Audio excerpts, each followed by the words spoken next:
นะโมตัสสะภะคะวะโตอะระหะโตสัมมาสัมพุทธัสสะนะโมตัสสะภะคะวะโตอะระหะโตสัมมาสัมพุทธัสสะนะโมตัสสะภะคะวะโตอะระหะโตสัมมาสัมพุทธัสสะพุทธังธัมมังสังฆังนะมัสสามิ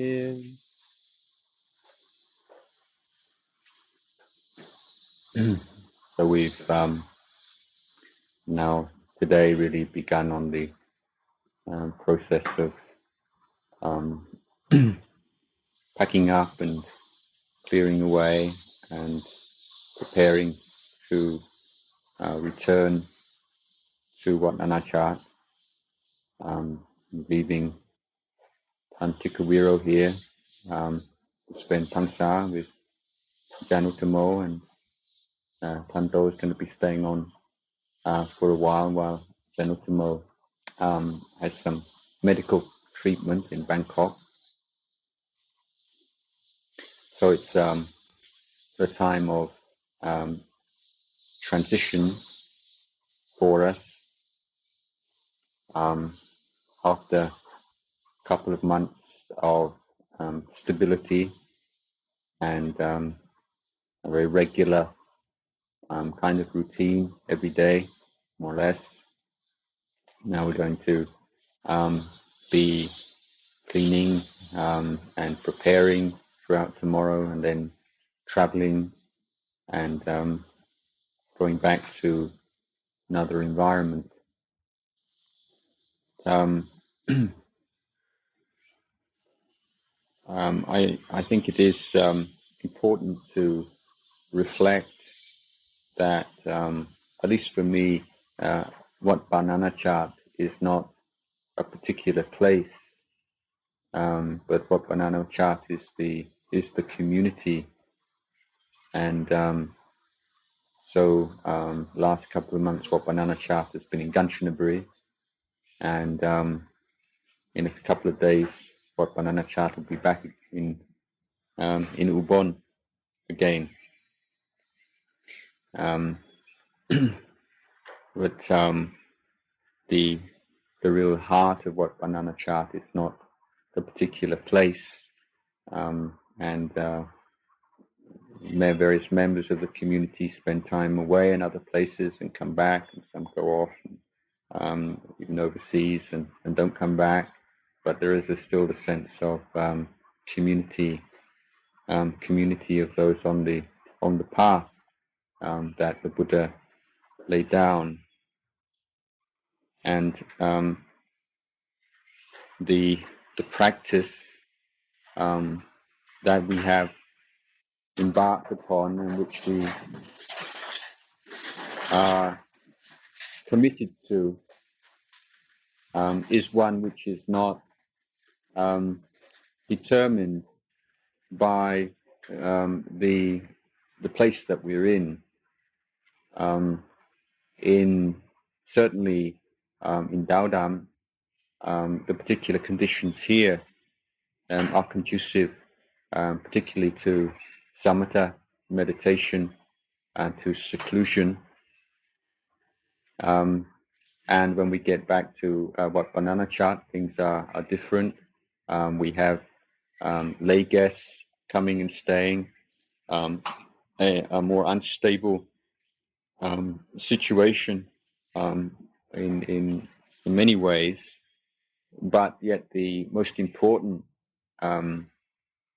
aspects of the practice, the real fundamentals of the holy life, are identical to those that which we're practicing here. And I think it's I'd really like to appeal and encourage and remind everyone to the importance of maintaining continuity of practice, and on a higher level than continuity, there's a sense of momentum, and not allowing gains that we've made to be frittered away. I remember giving one of the first lay retreats I gave, and that for Thais, they're very good at certain things and not so good at others. One thing's very difficult for Thai lay people is keeping silence. And first time I really made a strict point of this. We did like 24 hours. And I mean, I couldn't believe after a 24-hour period of silence, there's this explosion of conversations and this incredible amount of energy, even though these people were all kind of friends and seeing each other socially all the time. It was like that they'd just gone through this incredible ascetic practice and achieved a great deal, and of course completely blew away whatever small gains they'd made in 24 hours of silence in the following period. Similarly, the whatever progress gains that you've made in your practice over the past couple of months, and having this extended period of solitude and opportunity to pursue your practice at your own pace, your own style, it's extremely fragile, and it really has to be cared for. Unless you've achieved Amagga Pala in the past couple of months, I'm not aware of anyone having done that. Maybe you're keeping it to yourself, but what you have achieved, is not really so great that you deserve like a holiday and you can just sort of take some time off and let yourself go, and now's the time just to relax. I mean, you haven't earned your wages yet. It's not like you've achieved such a wonderful thing. I mean, if this was, if we were Japanese Zen monks now, day after tomorrow we go and get drunk and then go to a brothel, or maybe they go to the brothel first. I'm not sure, but whatever. We don't do that. And for us, this is lifetime practice, and this is giving attention, giving care, giving respect to every moment of every day, whether we're at Daudam or whether we're sitting in a bath or whether we're back at Nanachat. And it's the quality of attention, the quality of care that you give to whatever you're doing, which really characterizes the samana and the way the samana lives his life, like the warrior. The warrior lives his life this way, and the heedless person thinks he's always got time, but the warrior, as if Don Juan says, he's always got death over his left shoulder. He realizes that he doesn't have time, and the examples of this are so numerous that hardly need to be repeated, perhaps. But one that you don't know yet, that you may be interested to know, is that Ajahn Suryo was in Bangkok again, having extensive tests over the last few weeks, and they finally found out what's wrong with him, and he has a tumor in his pineal gland, and his pituitary gland, which is the one at the back of your neck. So this is sort of good news and bad news, that he finally knows what's wrong with him and what's been kind of affecting the thermostat in his body, and got something to look up possible treatments for. But it's also quite frightening, that you've got a brain tumor, and when this kind of thing can come up, and these are things, health things on not quite such a serious level, of course.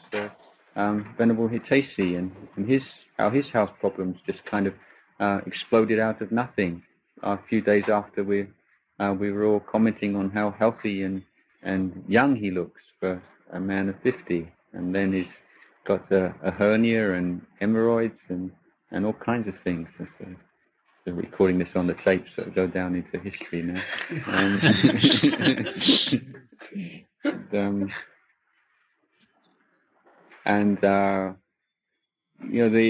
The fragility of what you've got. I mean, I sometimes feel it's like going to I got this thing with languages, and I was traveling. Wherever country I go, I sort of just get into learning the language, and a waste of time because as soon as I left the country and hadn't had the opportunity to speak that language anymore, it just didn't stick.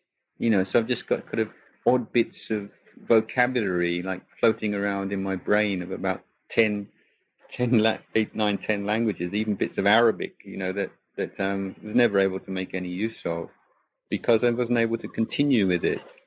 And things that you apply yourself to with great vigor and great interest and chanda, if you don't maintain them, if you don't sustain them, they'll disappear just as if you hadn't done them at all. And you can think, wow, I just completely wasted that time. It's like chanting. There's another one, if you can. That's why people get discouraged with chanting or patimokkha. You can put a lot of time into learning a verse, a single verse, and then you leave it. And you go back like 2 or 3 months later, and it's as if you never even looked at it in the first place. Because you don't apply yourself in the proper way of keeping it up and chanting on a regular basis until it really sinks in. And you get to a certain level, like patimokkha, where you can leave it for a year or 2 years, and you can bring it back into your mind within a very short time. But if you don't reach that crucial kind of point where it sinks in and it really becomes part of you, then it can go at any time. And this goes on to higher levels of practice, and we've heard, and sometimes it's said, if monks have jhana, their whole interest in the sensual world falls away. They have this kind of bliss, and the sukha of jhana makes all worldly pleasures seem dull and uninteresting, in a sense of revulsion, and it's certainly true, but there's also many cases where it's not true, it doesn't seem logical. But if you read the accounts of the great Kubarajan, and whether Ajahn Tate, for instance, was just saying, I remember reading at one point saying, he just sat down and really thought why is it that so many monks who've got such samadhi attainments end up disrobing and end up going bad, with appana samadhi. And he relates a case of spending pansar up in Lamphun with a monk that he'd known for a long time called Kung, and this Venerable Kung, he had really good samadhi. He could just sit all day and all night in jhana, and very, very geng samatha practice. And then one day they were climbing up to their little hermitage in a very peaceful place, and there were some Chowkao girls just sort of flirting with this young man. And Venerable Kung's mind just flipped like that, just full of lust, and his mind was incredibly inflamed and couldn't meditate all that day. And in the morning because the other side of lust is you get irritable, and in the morning he sort of had an argument with Luang Por Tate about some kind of small little thing. He got really kind of just the irritation of trying to deal with his mind, which is suddenly so kind of out of control, and the frustration of it. Then it could have vented on Luang Por Tate, and shortly afterwards he left and went off on his own disrobe. So these are cases from real life and from memories of, even on the level of jhana. It can be old karma come up, or just something. It's not so kind of logical and clear cut and dried. That you develop meditation to a certain level, and then sense pleasures become no longer interesting to you. Now you're safe. You've got your jhana sukha, your sukha in jhanas. Yeah, maybe for some people, but it's not something that you can rely on and depend on in every case. So and if you haven't reached the level of jhana, then it's needless to say that whatever practice you're doing, it's the ability and the intention care for it. Cares for it means particularly careful of actions and most particularly of speech. There's nothing that can undermine and can just bring up worldliness and completely kind of smother the kind of tender shoots of Dhamma as much as worldly speech and just worldly habits of speech. And this is something you should be able to see really clearly, within 2 or 3 years, most of being in a monastery, you should see major changes in your speech patterns if you're putting in any kind of effort. If you're still find, kind of unskillful ways of speaking that, you used to indulge in as a layperson, still there after 2 or 3 years, and you haven't even got that kind of progress, that means you're not putting in enough effort. And it should start to manifest. And you can't just say, oh, I'm sorry, I always used to speak like this when I was a layperson, I always used to do this when I was a layperson. I mean, that kind of excuse is valid for 6 months or a year, but I mean, after that, it starts to wear very thin. There should be this real sense of, at least on the outer level, the inner level is more subtle, but you should be beginning to see this refinement and the ways of practice and the dignity and the grace of the samana should be starting to manifest in your behavior and your relations to others. And this is having a calming effect on your mind as well. So when we get back to what Nanachat, there are more things to do. There's more responsibilities, but this is not a cause, that you necessarily have to fall away from peaceful states of mind. This is your particular challenge, and I've sometimes I feel that we're not very fair to what Nanachat. It's like, like with your family and with the place where you live, people just tend to get into being overly negative just as a habit without really meaning it so much, or maybe they do mean it.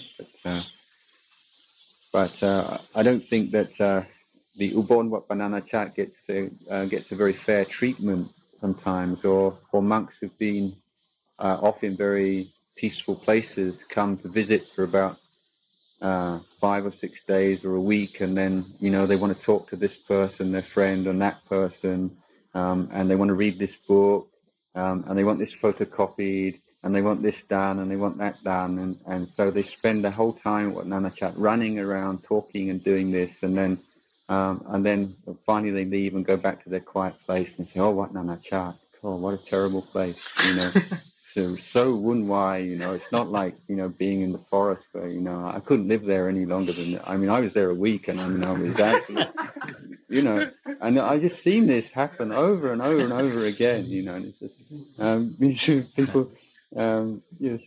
Well, have you ever actually sort of tried to live and practice there? Well, no, I couldn't, I was there for a week, and it was just, what did you do? Oh, well, I mean, I hadn't seen so-and-so for years, and we had a really good talk. It was really good Dhamma, we talked through till about 1 o'clock in the morning, it was really good Dhamma. And then, of course, there were some things I really wanted to get photocopied to take back with me, and, I didn't actually practice at all, and then blame what Nanachat. And there's, it's so common amongst all of us to do that sometimes, and that blaming the what, there's, for most of you, after the meal, there's very, rarely after you finish the chores, any reason why you can't just go back to your kuti, sweep, put your robe up on the line, and walk jongkrom like you do here. It's creating the right kind of habit. But because of the way our defilements work, we don't want to take responsibility for our defilements. It's quite hard for us to really see that, and we want to blame, well, because there's so much interesting and pulling you out, but that's exactly why the samana is the warrior. Yeah, that's your particular challenge. You have particular challenges that are pulling you out and can disturb you. And at Wat Nanachat there are other ones, but the point is, how are you going to stay on top of that? You've been around long enough now. You know the sort of your weak areas, and you need some self-discipline. This is really the key kind of factor involved. You have self-discipline. Anyone can keep discipline if you've got somebody like a policeman or somebody on their eye on you, or you've got somebody who's going to jump on you and shout at you when you do something wrong. But I wouldn't like to live in a monastery, and I can't do that. I'm not going to do that for you either. I mean, I see all kinds of things, and my weakness is the other way. I mean, sometimes things I should say that I don't, and sometimes I know monks are trying to manipulate me or to sort of being sneaky and doing this and that, and they think I don't see and I do, but in the end, it's their karma. And sometimes I don't think that's probably the best attitude for an Ajahn, but sometimes I just can't be bothered, and that's just a confession. I mean, I don't like confrontation myself. I have this highway, and sometimes I think maybe sometimes I leave things that I shouldn't leave. But this kind of sneakiness and doing things behind people's backs, and we've all got these kind of tendencies. But this is where you need this kind of integrity and respect for the training, sense of shame, and self-discipline. And one of the things is to be able to stop and ask yourself, who's this talking? This intention, this desire, is this Dhamma or is this defilement? It's such a simple kind of question. Is this the path or is this defilement? And don't get into all that, well, he does it or he does it, it's not so bad, it's not it doesn't really matter, is this the path or is it defilement? Just shut up with all the reasoning and all the justification. Yes or no? Is this the path? If you can be quite clear with yourself like that, it can be quite frightening, because we hide behind that whole kind of barrage and camouflage of rationalization and justification. And there's always ways around things. And Ajahn Brahma, I remember as a young monk, he always used to call the honor system. It's based on a sense of honor. You're not going to have someone always. You're not got video cameras up in the trees and people sort of eavesdropping to see if you're indulging in Michal Wajah. In the end, it comes down to you. I remember hearing about monks in this forest monastery, Dhammayuk forest monastery, where the teacher's very fierce, and the monks are sort of sitting around in the tea coffee shed, hanging around, chatting, and somebody reading a book or something, and Tanjan's coming. Everyone just jumps up and puts the book away, sits up straight, and then it's all right. It's gone the other way. No, yes. I mean, I've seen this happen myself in one monastery. I went to very well-known forest monastery. I mean, it's just everything just so rip roy, just like a Zen monastery. The core wat, everything just so. This is how a monastery should be. And then one day the Ajahn wasn't there. It was a work day, and I just never seen that any place just go to just fall apart within half an hour of the Ajahn car going out the monastery on the monastery gate. There was open day for Nampana, so everyone was people were going out for 5 and 6 cups of tea and coffee and just tanked up on caffeine and talking and laughing, and it was just like it was completely different beings to these kind of quiet, graceful, and I was just all conditioned by the Ajahn, but there's something to be said for that system, and there's something also some kind of lack of maturity it has to come from you. It has to come because you see the value of the training, and in the end, you're the one who sees the results, aren't you? I mean, nobody. Maybe Ajahn sometimes can see your mind, but in the end, you're the one, and you can see. And again, a really simple test, and one that you should, ask yourself right now, if you're in, say, in some kind of social situation, right now, would I like to go and sit and meditate? Right now, would I like to go and walk Jongkrom? If everything just stopped right now, do I have that kind of chanda? Or would I like to do something else? That's a very good test of how mindful you are, how much self-discipline there is, how much restraint there is. And this is all the more needed when we get back to what Nanachat. And here, you can waste time here. You can sleep for hours on end. I mean, Ajahn Chah says, yeah, it's a really peaceful place, this forest. You can just go and sleep and nobody will tell you anything. Nobody's going to be bothered. Daodam, there's no morning and evening meetings. You could sleep 10, 12 hours. Nobody would know. It's up to you, isn't it? How much you sleep. What you do with your time.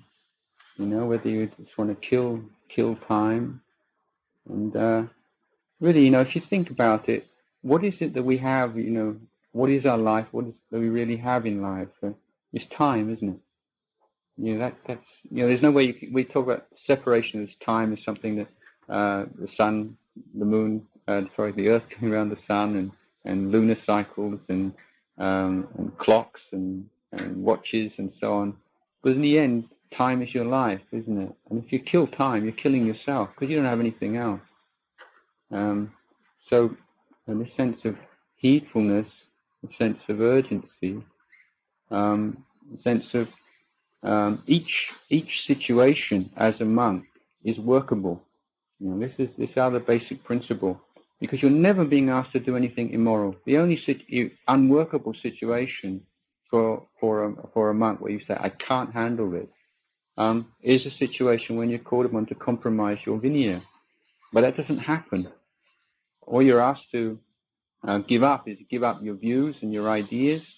You may have to, you may feel lazy and you don't want to do it, and you have to do something you don't want to do, or because you don't like doing it for some reason. But these are workable situations because you're able to see your mind, and this is the important part of practice, isn't it? Constantly looking, observing, learning, being mindful, arising and passing away of feelings, arising and passing away of perceptions, arising and passing away of sankharas, of emotions, of wholesome dhammas and unwholesome dhammas. It's the sutta where Venerable Ananda is exulting about the wonderful, marvelous qualities of the Buddha. All these incredible things about how he was mindful throughout his period in Tawakingsa heaven, mindfully came into the womb of his mother, mindfully lived in the womb, and how he born from the mother and he was received by devas, he walked 7 steps and so on. And these are marvelous and wonderful things. But the Buddha is sitting listening to this at the end. He adds the third one. The Buddha is completely, utterly mindful of the arising of Vedana, the existence of Vedana, the passing away, and so on with Sanya and Sankhara. This is a marvelous and wonderful quality.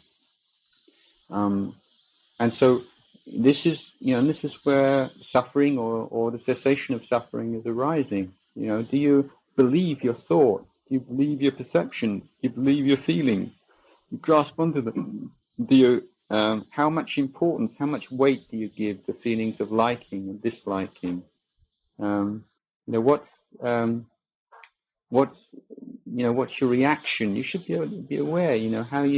How the kind of feelings that are brought up through changes, through sitting on a bus and going through the countryside, or lay people. Instead of thinking, just going into this, I like this, or I don't like this, or I wish I was back at Daodam, or I don't want to go back to Wat Nanachat, or I'm looking forward to going back to Wat Nanachat. It's just moment by moment. How can I be mindful in this situation? How can I keep my mind on the path in this situation? Sort of, a lot of lay people, as a woodwire, sort of, now this is, how do I maintain my balance of mind, my clarity of mind in this situation? That's your practice. There's nothing that can force you to lose your mindfulness. There's nothing that can force you, to indulge in lobha and dosa and moha. There are asava, and it's basically your attitude towards asava. Do you have a sense of fear and genuine fear of just being caught up with the asava and just kept on this wheel of birth, old age, sickness, and death? Do you have the way-seeking mind? Your attitude towards asava. Do you have a sense of fear and genuine fear of just being caught up with the asava and just kept on this wheel of birth, old age, sickness, and death? Do you have the way-seeking mind, as it's sometimes called? Do you have this sense, I've had enough of this? So many lifetimes, so many lifetimes, and now the chance to ordain as a monk, and this is, if there's ever a golden opportunity, this is it. And how am I going to relate? Do you just kind of fall back and indulge in the afterwards? There's two basic ways of relating to the afterwards, aren't there? There's the way of the heedless person. It's like the person who kisses the afterwards. Don't be an asava kisser. It's a disgusting habit, and it's not one that leads to peace and to dispassion, to letting go. In the sense of letting go, and letting go is not letting go of your sila, letting go of your duties, letting go of your restraint, letting go of your formal practice, but it's letting go of that holding on to things. It's got to be like this. I don't want it like that. And how we have limits. Notice there's a very. I very much like reading the sila section in the Visuddhimagga. There are all kinds of very, very interesting things in it, but there's various kind of ways of looking at sila, and the points at which people draw the line. Some people draw the line at their own comfort. They'll keep sila, keep korvat, as long as it's comfortable. But if it's sort of uncomfortable, lambak, or they don't really want to do it, then they don't. So that's the kind of the coarsest or grossest level. So then it goes on from there, and there's somebody not interested, doesn't give any great importance to their own sense of liking, disliking, comfort and discomfort, but will perhaps I'm afraid I can't remember exactly now, but there are things like taking their own sort of standing in the community, so they commit a heavy offence and don't confess it, just out of shame and embarrassment, not wanting anybody to know. So it's the sense that their standing in the community becomes their limit, or someone else would take their family as a limit. They're willing to give up their own likes, dislikes, comfort, but perhaps for loved ones, they're willing to break their sila. Or someone else's limit might be their physical health.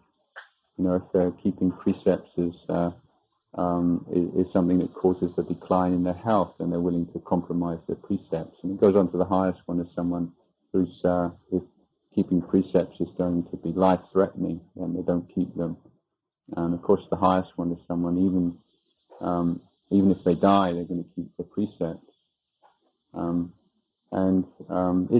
It's truly inspiring to hear teachers, whether they're Ajahn Chah, Ajahn Tate, Ajahn Mahabur, or the great teachers of our tradition, and how when they talk about this sense of putting their life on the line, there's no sense of this being some kind of macho declaration and something that they're making a big fuss out of. It's just absolutely obvious that this is the only way that they're going to survive, or they're only going to be successful in their practice, where they put their whole life on the line, where it's just not going to be a criteria anymore. Now that's pretty high practice, isn't it? But it's something to aspire to.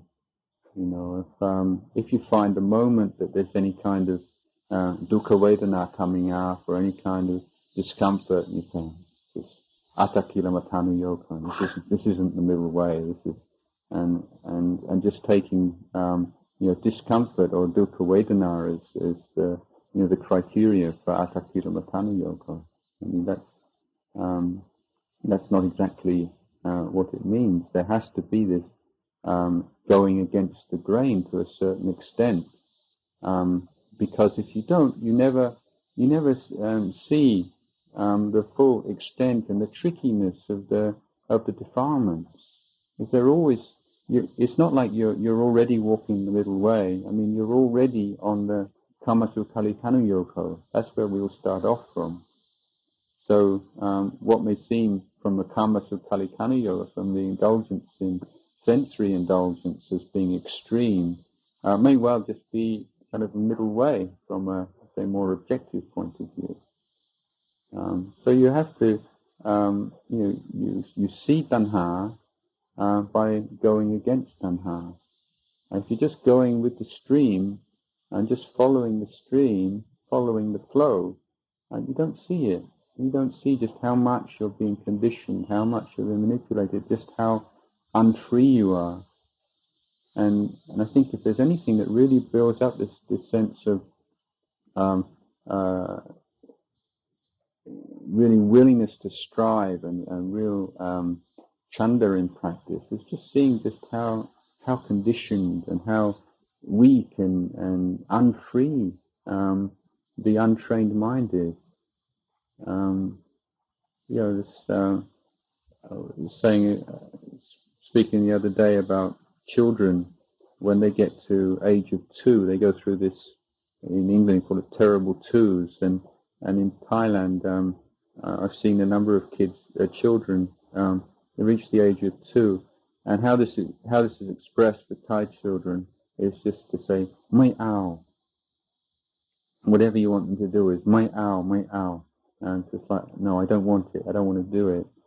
And I'm sure every child that feels it's expressing its most innermost private kind of urge, this is my owl. But for someone who's been around children, it's just kind of a mechanical thing. This is a stage of development in a child, it goes through this period, and the mind, which is still kissing the asavas, is still bound up with the asavas. It's just like that. It feels like you're being really individual and being free and expressing your individuality. And in effect, it's just like the kid. It's mai ao. It's just mechanical, dead, and pathetic. And there's no way to reach any real kind of creativity and dignity and beauty as long as you're just following these things around all the time. So really being able to see the poison of the asavas, just want to kick them out. To be quite forthright about it. Enough's enough. That comes to a point, where you give and you give and you give, and you realise, enough's enough. Get out. And that's in one sense that's kind of tough and hard, but in a sense it's metta. If you truly have metta for yourself, and we start with ahang sukhito hom and so on. What does that mean? May I be happy? Doesn't mean may I sort of have a big smile on my face and be happy. What it means is may I be free of defilement, doesn't it? Because what happiness is there with defilements in the mind? And so very superficial kind of kind of happiness. So when you say aham sukhito homi, you're saying, may I be without defilement, may I be without greed, may I be without hatred, may I be without delusion. That's the only thing it can really mean in any more than the most fundamental Walt Disney kind of meaning. I mean, it's got to go deeper than that. So if you truly wish yourself well, you've got to create the causes for that well-being. And you've got to eradicate the causes that keep you unwell.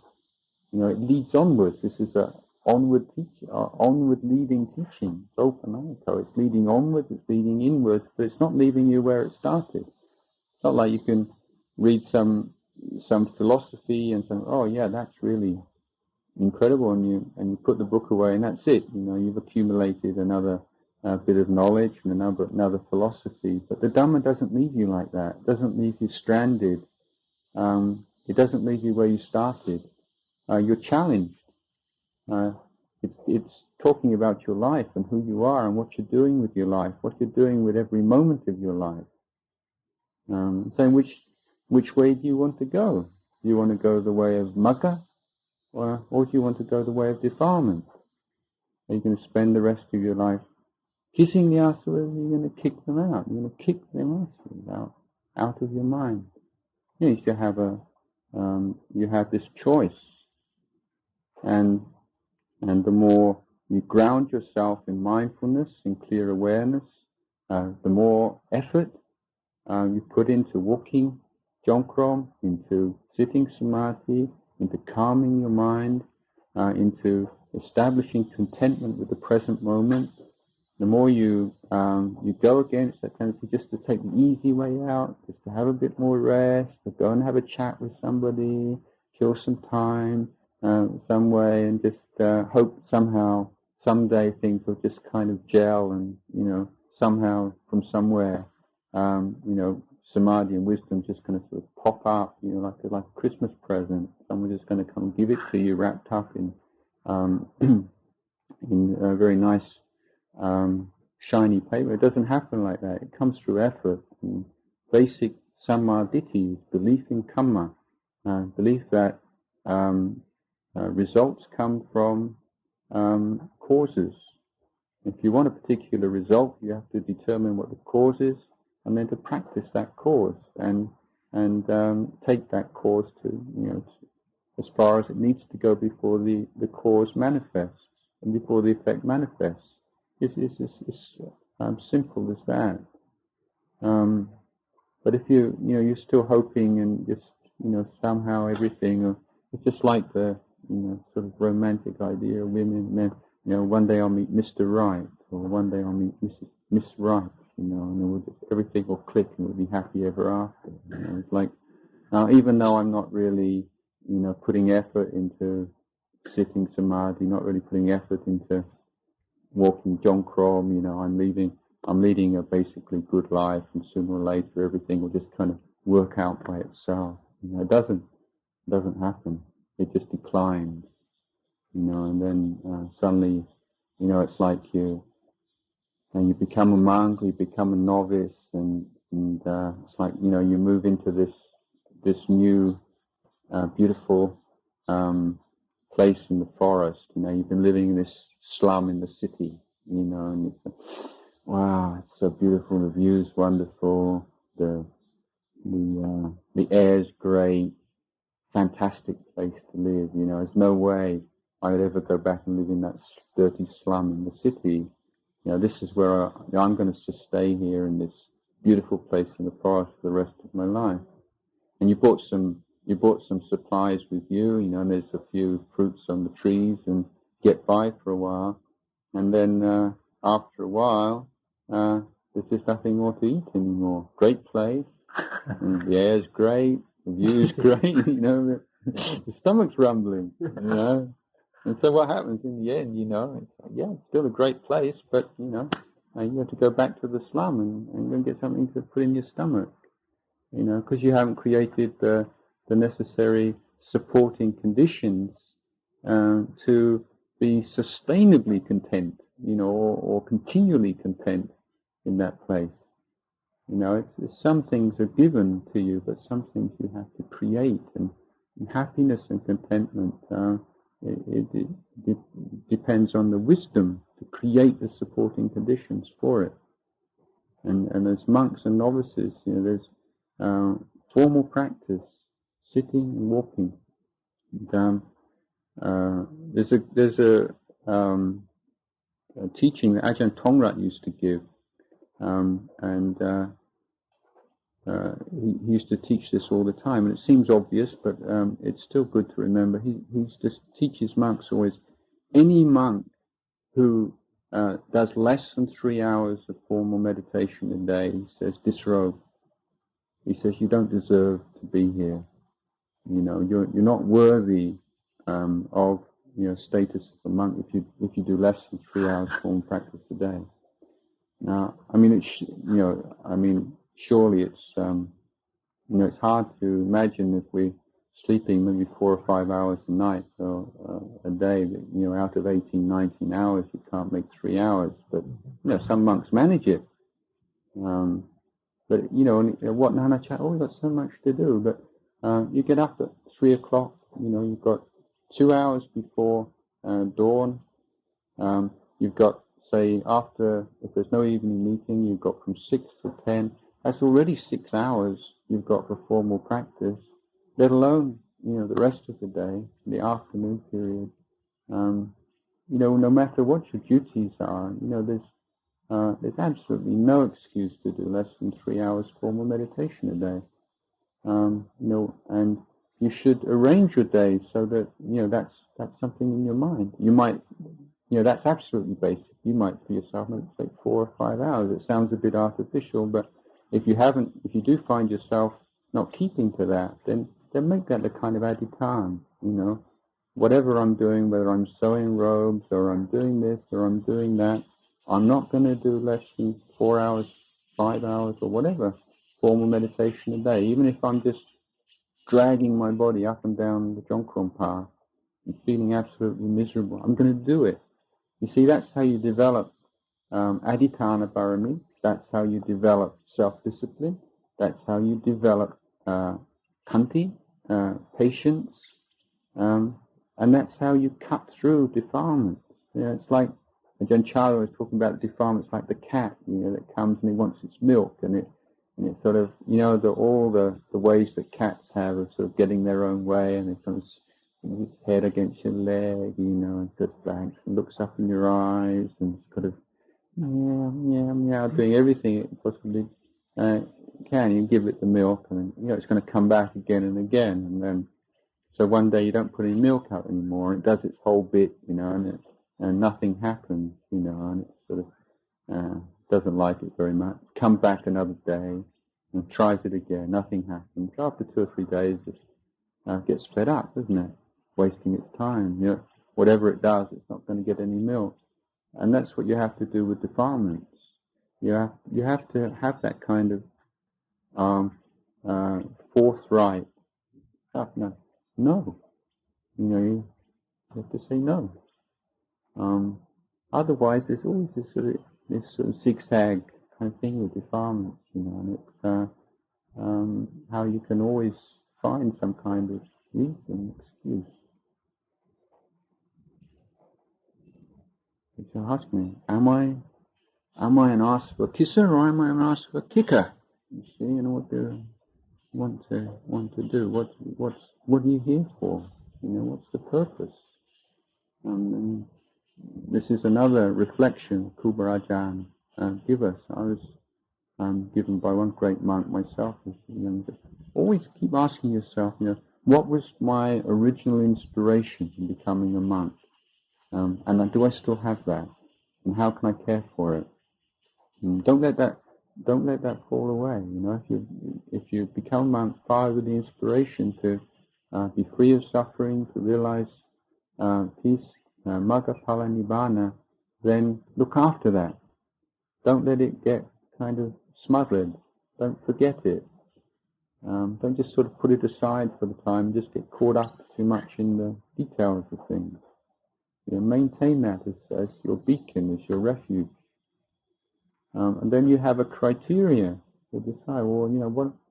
Yeah, I mean, what I'm doing? Is it actually in line with my ideal?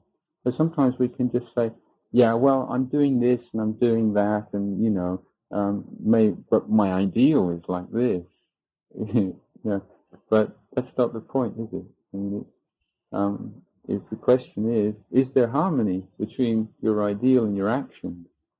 If you're just sort of consoling yourself or excusing yourself because, well, my ideal is like this, it's not correct.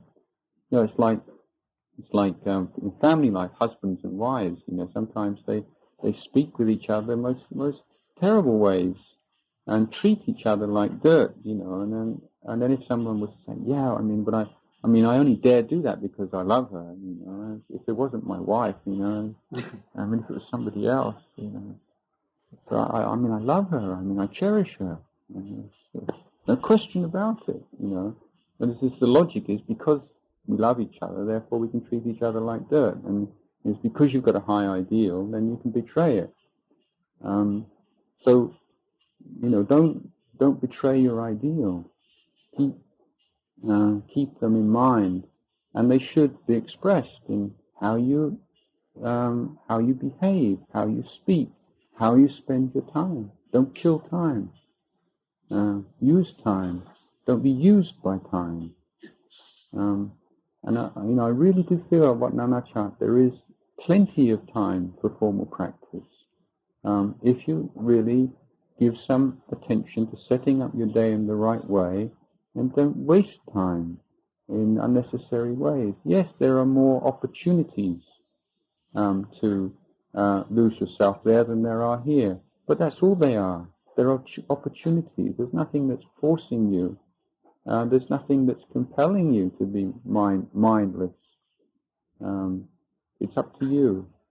So develop that strength and help each other out. Support each other in that way. And it can be supporting yourself just like being a good example.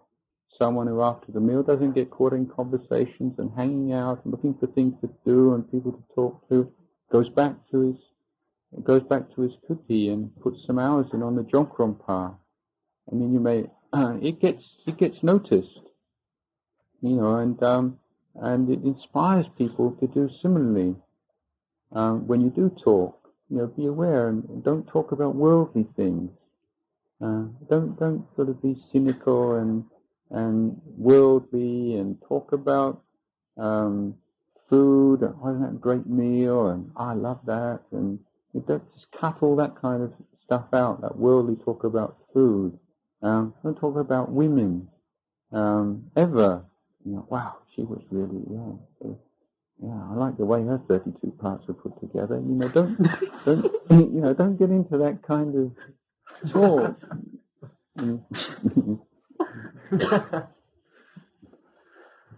Because all it does is it stimulates, more defilement, and it creates a kind of a standard. Like once you get into talking that way, then it becomes just kind of normal after a while, and your sense of shame gets eroded that way. So you maintain that sense of shame by having that strict standard, and then you find, if you have a kind of strict standard with it, even the most kind of passing remark, you just feel something. It's like, kind of shouldn't have said that, or that's coarse. And your whole, this is the refinement of the mind through sila. Don't talk about food, don't talk about women, don't talk about sport, don't talk about movies, don't talk about places you've been. You have to cut all that stuff out because it inflames the mind. So, be aware of that.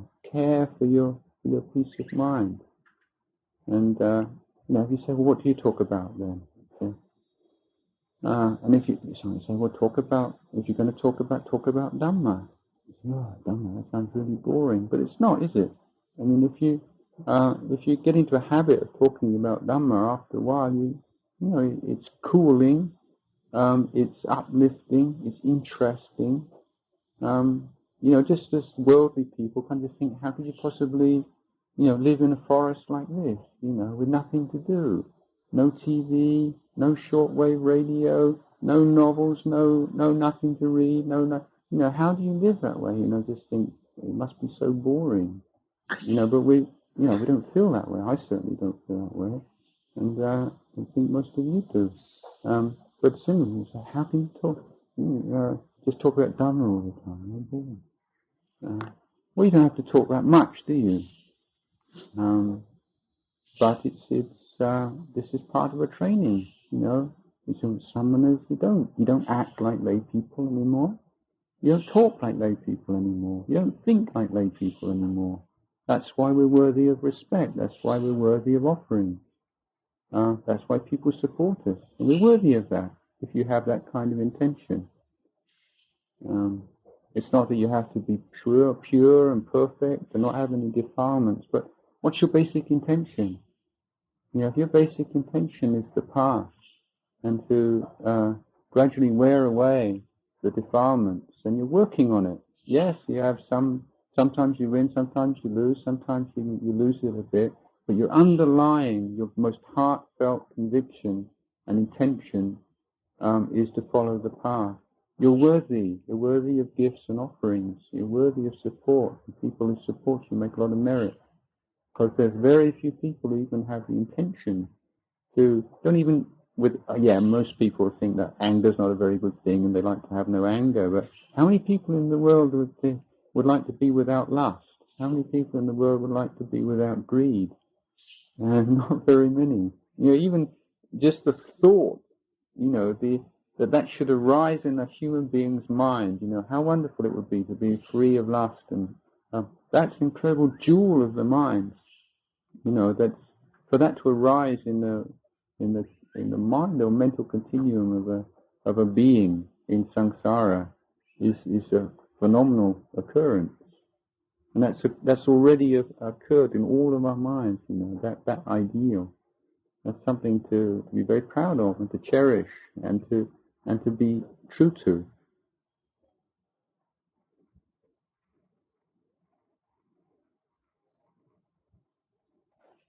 So I'd really like us to be able to go back to what by Nanachat now and really have this sense of we've carried this through. We've not just let all the kind of Daudam Sanya and the peace or whatever just kind of evaporate with the place, but we're carrying it with us and we're carrying it on because it's still the same five khandhas, it's the same body and mind, it's the same battle between the path and the defilements, wherever we are. So we need to carry that through, whatever the external circumstances may be. And in the end, what are they? We're here. What are you living with? You're living with forms, sounds, odors, taste, tangible objects, and ideas. You go back to what Nanachat, what's there? Forms, sounds, odors, taste, tangible objects, and ideas. What's the difference? The similarity is far more than the difference. So face yourself in these things. Become acquainted with these teachings and internalize them. The four elements, the five khandhas, the six sense graces, and it transforms your whole attitude to going from place to place or staying in one place. And there's a real sense of stability from that wisdom. We're always, you're in the world of the six senses. You're living with the five khandhas. This is where you are. This is where you will be. As long as you're practicing. Stay with that.